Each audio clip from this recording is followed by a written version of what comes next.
are various commands available that can be used to create, move and delete files and directories. Let's start with creating a file. This is done using the echo command. To create a new file, type the following: echo some new text // file name .text. Note that one forward bracket overwrites all content in the file if it already exists, whereas the two brackets we're using in this example appends the text to the end of the file if it exists, or create a new file if it doesn't exist. To see the content of the file that we just created, let's use the type command.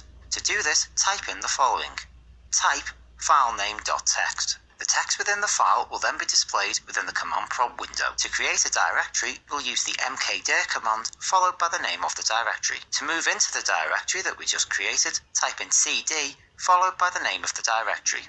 The mkdir and cd commands can also be used with full file path names. For example, mkdir cnew directory or cd cnew directory. Let's create a directory now by typing mkdir cnew directory. To view the directory that we just created, we'll use the dir command. The syntax for this is dir cnew directory in this case, because this is the name of the directory that we just created. The dir command is explained in more detail later on in the course. Now that we've gone over creating files and directories, let's move on to renaming and moving files and directories.